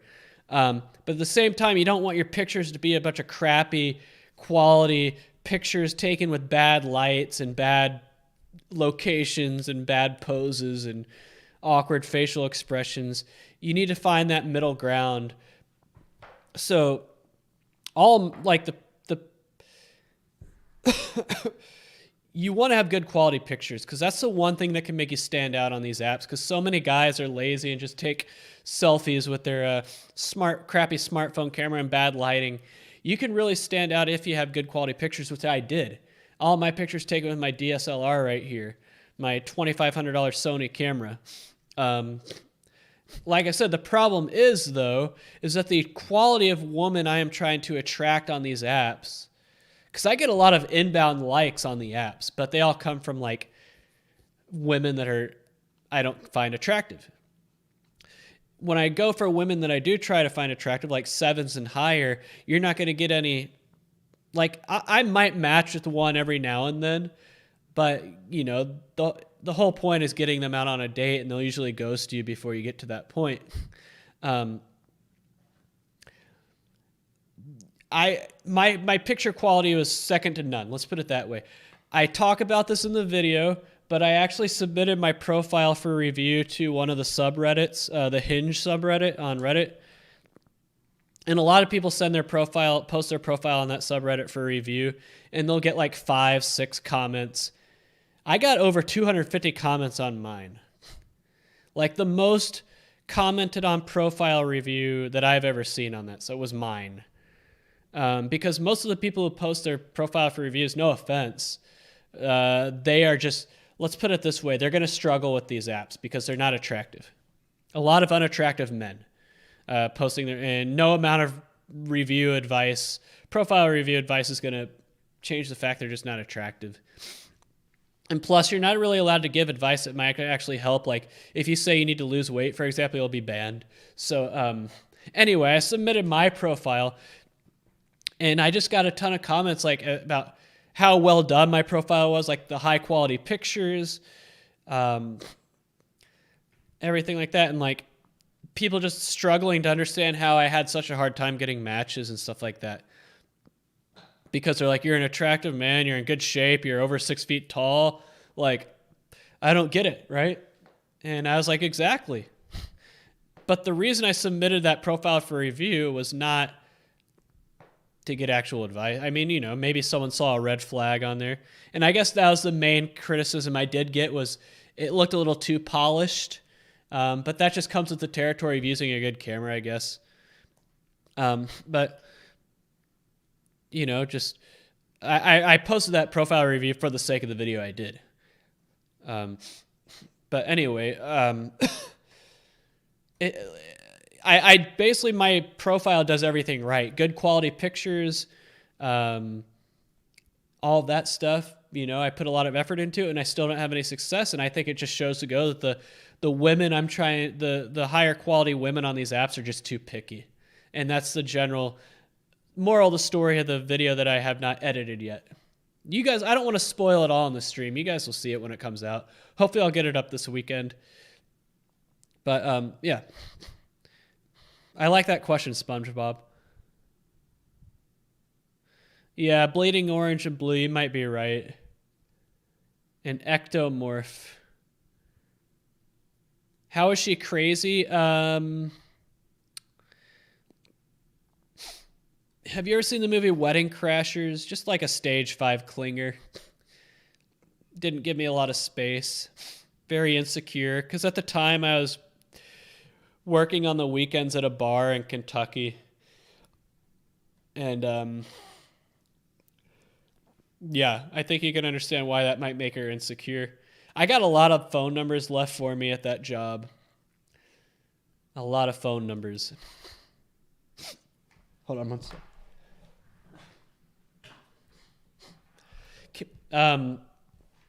Jonah Mickelson wants to know, can you be profitable by only betting on the boosts that the sportsbook offer daily? That is a good question. I honestly don't know. Probably not. Because I think they offer those boosts for a reason. So that's what I'll say about that. They're probably offering boosts on those games to entice action, maybe on a side or two that they feel like they can suck people in. Mika Hamari, those women who are superficially 7 or above may be inside of them anything between 1 and 10. You're absolutely right. If you're looking for happiness and love, what's the most important thing? Well, I see where you're coming from, but I'm going to say this. It's like, I'm a Christian. I go to church, and I remember one church I went to, they were trying to set me up with some girl, they're like, oh, there's this girl, she's single, I think you would be perfect for each other. And I'm like, you know what, fine, do what you got to do. And so they're like, come, we're going to introduce you to, I'm not going to use her real name, let's just say for the sake of this video, her name is Jessica, right? Hey, come meet Jessica. We want to, introduce you to Jessica. And so they bring me over to Jessica, and she is probably 250 pounds, if not more. She had a body shape like the blueberry in Willy Wonka. She's probably a very nice girl. I mean, she's a Christian girl, but no. That's the thing. Like, people in the Christian community, at least these people trying to set me up with this Jessica, just because you're a Christian, yeah, you might be a great person on the inside. You might be, aligned with me morally and spiritually. But just because you're a Christian doesn't mean I'm obligated to find you attractive. I think physical attraction is very important in a relationship. It has to be. Physical attraction you have to be physically attracted, and physical attraction is not a choice. I try to tell that to people. Physical attraction is chemical. Physical attraction is a result of chemicals in your brain. And it's not a choice. It's not like I could have never gotten to the point where I was attracted to this Jessica, because the chemical reaction was not going to happen. Maybe if she lost like 150 pounds and worked out, but in that state that I met this Jessica in, I was never going to be attracted to her. And so, of course, the people that tried to set me up with this Jessica thought I was heartless and mean, because apparently they had spent the past few days hyping me up to Jessica, right? And so Jessica was probably like, oh, I'm going to meet this guy. And then I wanted nothing to do with her, so I was the bad guy. I was like, what were you guys thinking? You really think someone like me is going to be attracted to someone who weighs 100 pounds more than I do, at least? I'm not trying to fat shame or anything, but physical attraction is very important. Yes, personality matters a ton. And I see a ton of girls on these apps who are very attractive, but I don't swipe on because they look like they have horrible personalities just based on their bios and their prompts and what they're doing in their pictures. Like, if I see a girl on a dating app shotgunning a beer, as one of her pictures, I don't care how attractive she is. That is not an attractive quality. Shotgunning a beer, that's something men do. And that's something that men in college do. A 28-year-old girl should not be shotgunning a beer, like, for example. So I don't care how attractive you are. If I see something like that, I'm not swiping on you, because I think that... So yes, personality does matter, but I think physical attraction and personality matters. So yes, the two matter. And so, but like I said, I'd rather be single the rest of my life than settle for, bad personality or someone I'm not attracted to. So, like I said, it's on the inside that counts is a bunch of crap. I hate that. I used to believe that for myself. I used to be 60 pounds heavier than I am. I used to have a double chin and belly over. I used to be an ugly guy, fat and ugly, right? And girls wanted nothing to do with me. And I was like, why? I'm a nice guy. But no, you have to, what's on the inside is all that matters is a load of crap. It is. There still has to be physical attraction. SpongeBob, ever thought of making training program workout videos? No, I feel like that's just a saturated subject on YouTube. There's so many fitness channels out there. I'll make the video about my diet and leave it at that. Real BBB, what do you think about the Action Network and VSIN? I consider them to be semi-touts. Yeah. The free content is probably not worth anything at all. And the paid content is also not worth anything at all, but it's paid. So semi-touts. They don't really sell pics as far as I'm concerned, but the stuff they sell is crappy. Bobby Robinson, you could train together. You know, well, this happened like, I want to say 5 years ago, 5 or 6 years. 2000. I was living in Seattle at the time. I hope that this Jessica person is not watching, because I was interested in Jessica's friend. That's who I was really interested in, was Jessica's friend, and her name was, let's just say for the sake of this video, can't come up with a name, Wendy. Let's say Wendy. That wasn't her name, but I was interested in Jessica's friend Wendy, but like San Diego, I did not really try too hard to get with Wendy at this church because I didn't want anything to tie me down to Seattle. I hated it there and I just wanted to get out, you know, put my time in and leave. And I felt like if I went too hard after Wendy at church, that, you know, things might have been successful and I would have not wanted to leave Seattle. And yeah, so Wendy was a solid, you could make a case that she was a 9. And you don't see a lot of 9s at churches. You don't. I mean, especially in a place like Seattle where there's not a lot of attractive women in Seattle. She was a 9. She wasn't from Seattle, though. She just moved there like me for work. She was from Oregon. But, yeah, and not Portland either, like the southern part of Oregon. But, yeah, Wendy is who I was truly interested in.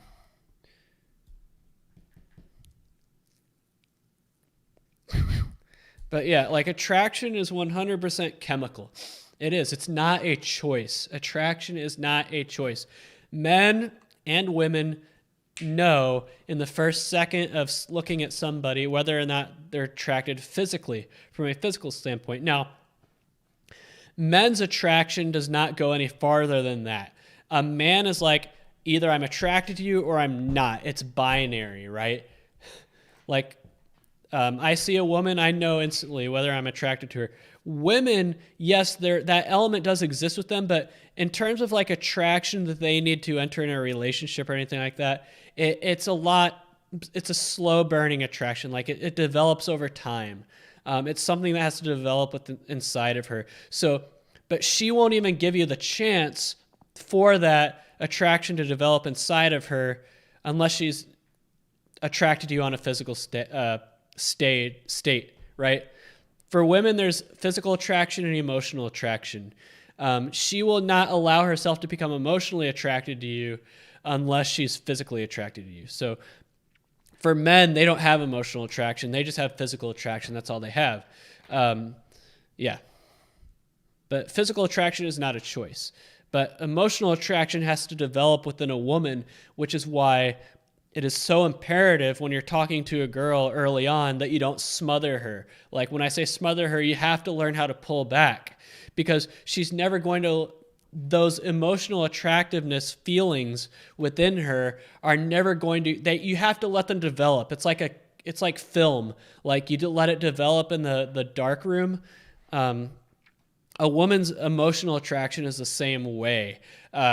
It has to develop. You have to give it time to develop. And if you're constantly barraging her with attention and text messages and stuff like that, you're never going to give that emotional attraction the chance to develop. And that's why she backs off and will ghost you or stop talking to you or whatever, because you never gave the chance for that emotional attraction to develop, and therefore she's not going to be attracted to you on that emotional level that she needs to move forward. That is why the best thing you can do in talking to women is ration your attention. I'm not saying that to be mean. I'm not saying ignore her on purpose. I'm not saying play games. What I'm saying is give her the space for those feelings to develop. If nothing else, you guys got that advice from this video. Oh, man. Herman Aguilar, I live in Texas, so what would the tax rate for winning bets when I go to Las Vegas? It's 40% if you win over a certain amount, but are you going to be betting over that amount? I want to say it's $1,200. Are you going to be winning more than $1,200 in a single bet? Otherwise, it's zero. Real BBB, come on, Will, that you have Maryland girl that smashed the beer against her head, then shotgunned it as a legend. Ugh. That might be attractive to some men, but it's not me. Like, I want my women to be feminine, right? I don't want women to display masculine behaviors. That's why I don't like tattoos. That's why I don't like girls with a potty mouth. That's masculine behavior. That's why I don't like girls who are heavy drinkers. That's masculine behavior. I want the women in my life to be feminine, feminine qualities. That's not feminine. Jonah Mickelson, what do you think about large betting communities that don't sell anything but just for fun, such as Book It with Trent? I don't. So basically, like my community,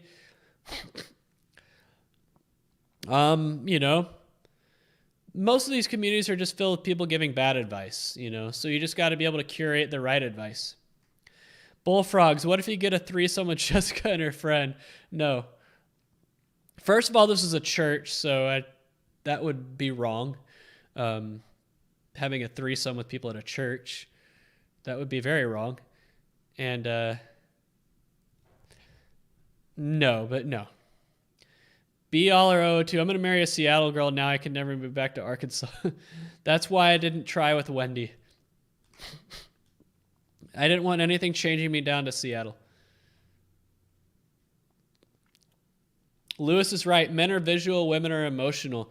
But if you don't give women space, then you're never going to let her get emotional with you, because feelings in a woman have to develop over time. And the only way those feelings can develop in her is if you're not, is when you're absent from her. Because those feelings develop when you're absent. If you're constantly texting her and calling her and blowing up her phone and liking her social media posts, you're never going to be able to generate that state of absence to allow those feelings to develop. That's why women run away from you when you chase them too hard, when you smother them with attention. That's why they run. That's why they ghost you and stop talking to you, because those feelings can't develop. And when those feelings can't develop, then she'll be unsure. And when she's unsure, because that's the default state with a woman, being unsure. When she's unsure, she's going to be unsure about every guy she meets, right? In order for her to become sure, that emotional attraction has to develop. But if you don't give her the space for her to miss you and be absent from her and allow those feelings to develop, she's never going to move from the unsure part and won't give you a chance. On Tinder, women are much pickier. I would say they're pickiest most on Bumble.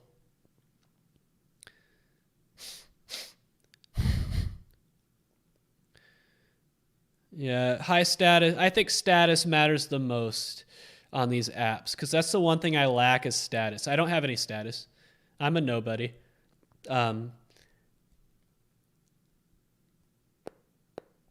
Yeah, status matters the most by far. Suns -1.5. I don't know enough about the NBA to help you with that one. Tom Holland, yep, he has status though. He's Spider-Man. People know who he is. That matters more than anything else.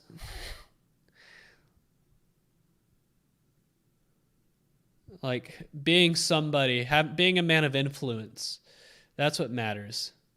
Like Rush Limbaugh, his wife was pretty hot, but Rush Limbaugh, he was fat and bald, but he had a hot wife because he had a talk show that reached millions. He was a man of influence.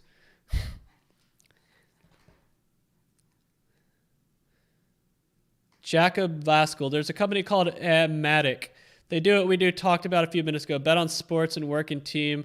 Well, yeah, it's called a syndicate. I'm sure there's groups of people that can make it happen, but Lewis, it sounds like you want a nun. No, not a nun, but just a woman who is comfortable with being feminine. I feel like women are becoming more and more masculine, you know, tattoos, piercings, drug use, drinking. Just someone who's comfortable with being feminine, that's all. Do you think there is opportunity in tennis for a winning model? I'm sure there is. I'm sure there is in tennis. It would definitely probably be more ELO based because there's not a lot of stats in tennis. What would I rate Jen Psaki? Probably a 4. I'm not attracted to her. For men, it's weird. Like for a lot of men, it's like if I view her as a 5 or higher, I would have sex with her. If I view her, for me, it's a 6. Like 6 is my bare minimum. But you know, I'm not about casual sex, and I talk about this in the video I've already recorded. But casual sex is just it's like Halo Top ice cream. Yeah, it might taste good, but it has no substance to it at all. Like Halo Top ice cream is just like eating, in my opinion, it's like eating frozen flavored milk. There is no substance to it at all. There's no body to it. It's just hollow. Casual sex is the same way. I'm not into casual sex.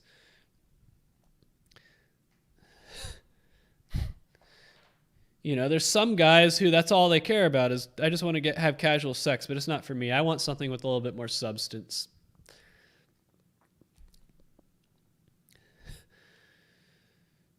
Matthew Wilton, what's the easiest way to import lines and matchups into Excel? I like using the Get Odds Excel API. I think that's what it's called. It's an Excel API. It's free.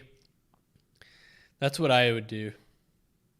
You need to use some back-end processing, but that's what I use. Yeah, I'm just not attracted to redheads. I'm not. Just not my cup of tea. Like blonde brunette, I don't really care. I'm not attracted to redheads. I'm not attracted to Latino women. I like your typical white bread American woman. That's me. White bread Caucasian. My last girlfriend in Kentucky was a blonde hair, blue eyes, 5'3". She was a solid 8.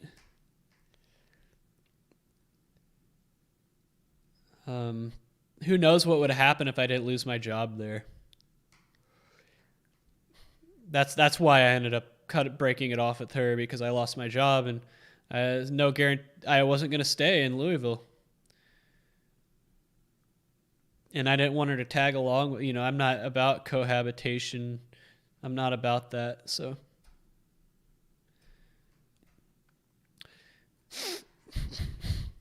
men are more emotional than we wanted to believe. Absolutely true. It is part of our degradation. Absolutely true. Some bad women use it for power. Absolutely true. Men have become more feminized. Emotion is a female trait. Men are supposed to be the logical ones. Women are supposed to be the emotional ones, and both have their strengths and weaknesses. But the problem is too many men think with their emotion these days. Jonah Mickerson, I'm majoring in statistics at university and want to go into data science. I've already become very proficient in Excel. Would you suggest learning R next? I would probably learn Python instead of R because it's more used in the field. And a lot of the habits you'll learn in R will not really transfer over into Python, but a lot of the habits you'll learn in Python will be able to transfer over to R. So I would do Python instead of R. Even though I prefer R myself, it's just the habits you'll learn in R if you learn R first will make learning Python a lot more difficult. But the same is not true in the inverse. Like what you'll learn in Python won't really hinder you when it comes to learning R. You'll learn R and you're like, wow, this builds upon what I've learned in Python. But going from R to Python almost feels like you're going backward in a way. Do I know who? No, I'm not into Asians, Bullfrog, not at all. Not attracted to Asians or Hispanics. I'm just not. It's just a personal preference. Just don't do it for me. Eagles 01, do you know who Forgiato Blow is? No, I don't. Crap, I could make a whole like YouTube channel just based on like my experiences in like dating and relationships and stuff like that. I feel like I have a lot of knowledge that I could share, which is why I think I did such a good job putting together that online dating video. I have a lot of, and that's the thing, a lot of people will call it like red pill manosphere. Like, I feel like the red pill ideologies out there, that's what they call them. And I mentioned this in the video, but I'm going to say it here. A lot of red pill ideologies, I think it's more of like just this is how it is, and what you do with that information is what will define you. Like a lot of people will call me like an incel, bitter incel, you know, neckbeard type based on a lot of the stuff I believe about women and dating and relationships. And I think that's unfair. Are there a lot of people who hold the same views that I have that are bitter, angry incels? Yes. Like I said, it's what you do with the information that makes you a bitter, angry incel. Because a lot of people will read like the red pill stuff about dating and relationships and then become a bitter, angry incel because of it. Or you can take that information and use it to your advantage. That's what I do. So no, I'm not a bitter, angry incel, even though people call me that because of some of the beliefs I have. It's what you do with the information.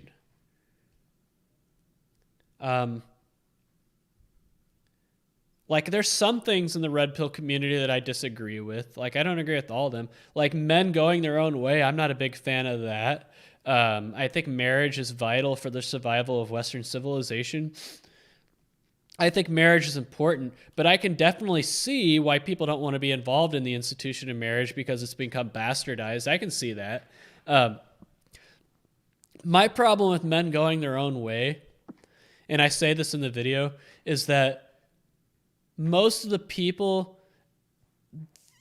go to YouTube and watch a video featuring a subject that's going to attract men going their own way types. It's not hard to find those videos. Look at the comment section. A lot of these so-called self-proclaimed men going their own ways will, in their YouTube profile picture, have a picture of themselves. A lot of these men going their own way, guys, were not attractive men to begin with. They're men going their own way because they know they can't get women and don't want to put in the effort. So instead, they use it as a preemptive rejection buffer. It's kind of like, you can't fire me, I quit.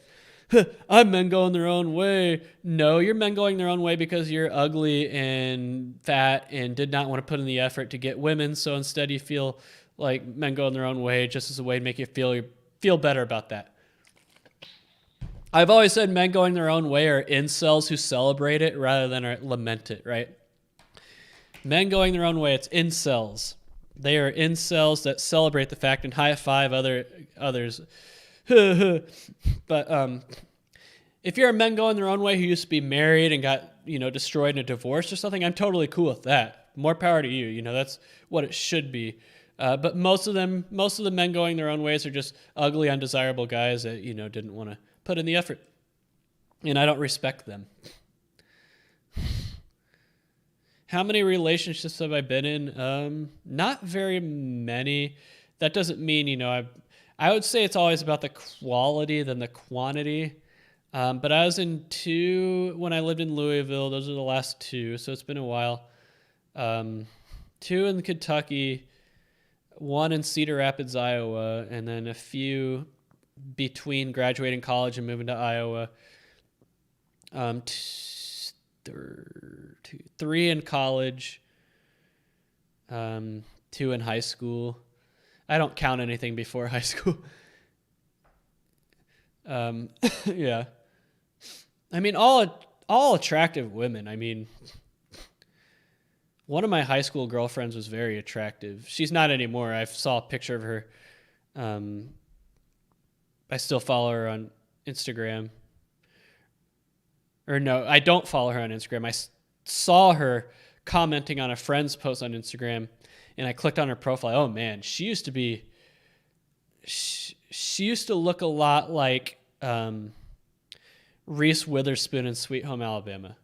She used to look a lot like that when I was involved, and now she is definitely over 200 pounds, if not fatter, double chin, tattoos. She's completely destroyed herself. But yeah.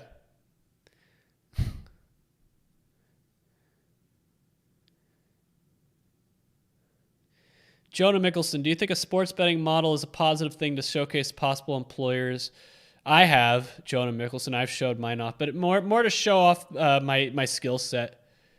No, it's never been a red flag in my experience, at least in the interviews I've done. I think it's always been a good conversation starter. But yes, I showed off my website in my last round of interviews, and a lot of people liked it. What does going your own way mean? Men going their own way are just men who refuse to get married. That's what it is. I'm not getting married. Men going their own way. But the thing is, most people who are self-proclaimed men going their own way are just, like I said, incels. They claim they're going their own way and not getting married because it's their choice. Bullcrap.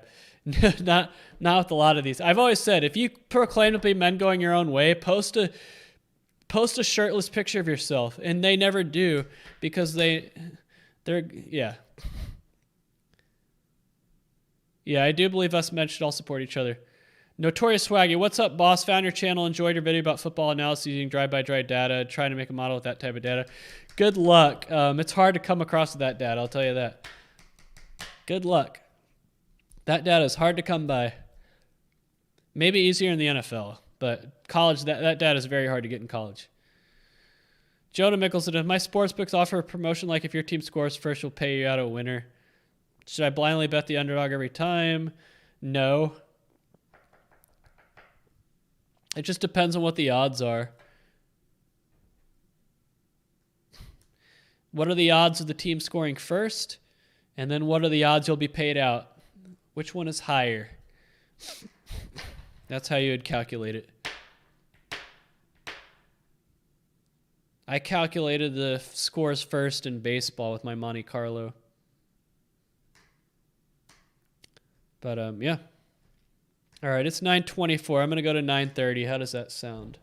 Wow, I don't usually go 2 hours, but the viewers picked up, so I'm glad that people ended. I almost stopped the stream like in the first 5 minutes because no one was watching.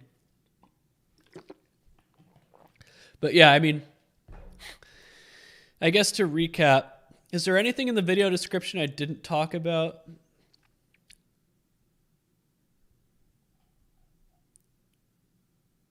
Oh, I didn't talk about MLB Hall of Fame. I think it's a travesty that David Ortiz got in, especially because of his positive steroid test in 2003. If you're going to let in David Ortiz, you have to let in Bonds, Clemens, Sosa, McGuire, and all them. You have to. Total hypocrites. Let's face it. Most of the Hall of Fame voters are idiots. A lot of them are Red Sox fans. And that's the double standard right there. It's bullcrap. It is. It's so stupid. Thoughts on Gary Patterson going to Texas? I mean, as long as it's just like a low-level role as a defensive analyst, that's fine. But that's not good. He's going to get promoted eventually, which sucks. I don't like it. I don't like Texas. I don't like their fans. I don't like their school. I don't like anything about University of Texas. And so I hate that he's going there. I mean, he could go anywhere to be an analyst, but he's going to UT because of Chris Del Conte.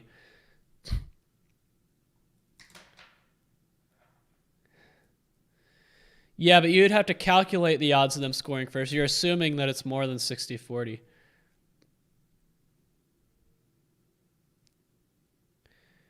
Yeah, how much my relationship with media matters. It does.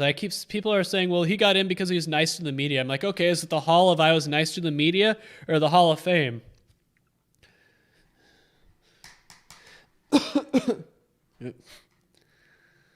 Yeah, so at least the future of this channel, you guys have probably seen me starting to rebrand it a little bit.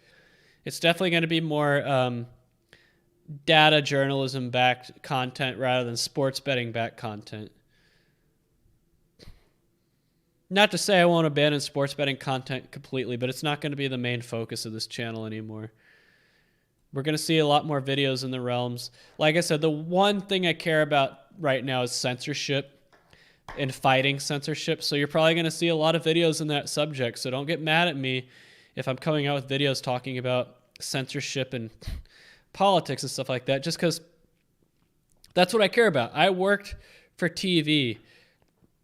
I worked in TV, and that's why I quit the industry. I quit the industry because of censorship. Ruined my career. Yeah, I'm still going to go after touts. I just have a wager talk video filmed. I just haven't edited yet. I'll still go after them. What's my biggest regret in life? That's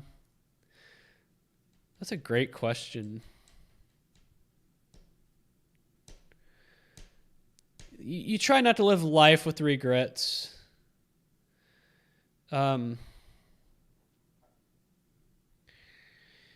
Probably what I majored in college. Not just the fact that I majored in journalism, but I didn't take it seriously. I mean, because I was so busy with football and stuff, I didn't do any of the extracurriculars that you would do as a journalism student, things that you would put on your resume. So it made it very difficult for me to get traction in the industry when I graduated. I finally did eventually, but it wasn't in the field that I went to journalism school for. Like, I went to journalism school to be on camera, that type of stuff, not to be a data scientist, let's put it that way. So I really kneecapped my ability to do things like being on camera by, not being involved with like the student TV station and doing internships and everything like that. Yeah, so that'll be the last question I answer. I'm going to go ahead and call it a night. I'm surprised I made it 2 hours with my throat being as dry as it is. But thanks for tuning in. I hope you guys come back next Wednesday. Hopefully we'll have more to talk about. You'll see me upload more videos. I think the stream kind of revitalized my desire to put out videos, even if they're not sports betting videos. Because if you guys watch like the first 3 minutes of the stream, I was like, what was I saying? Like, I'm tired of all this. I don't know if I want to keep going. All right, I'll answer your question, Joe Turner. Do you enjoy your current job? I'm still finding my way. Let's put it that way. It's a consulting job, so it's a lot different than what I've done. A lot less doing and a lot more teaching, I would say. Like, I consult with companies and kind of explain what the models are doing. Less like building models, less like getting down and dirty with the stats and everything, and more like explaining in layman's terms to our clients what the models are doing. So I'm still finding my way. I don't enjoy the remote work. Did I move to Texas solely for the job? I moved to Texas just because I needed somewhere to go. I wasn't going to stay in Nevada. If I could earn 6 figures betting on sports annually, would you become a full-time sports bettor? No. Unless it was guaranteed, which we know it wouldn't be. No, the stress would be too high. Do I recommend taking MOS 201 test by Microsoft? I don't know what that is. So I wouldn't be able to recommend that. All right. That'll do it. I'm closing the chat, so I won't see any more questions. I will be back next Wednesday, I hope. What's next Wednesday? The 5th? Or no, the 2nd. Yeah, I'll be back on the 2nd. So I'll see everyone then. Until then, keep an eye out for some of these videos that I filmed but not edited yet. Maybe I'll be able to get one up soon. Anyway, Everybody have a good night.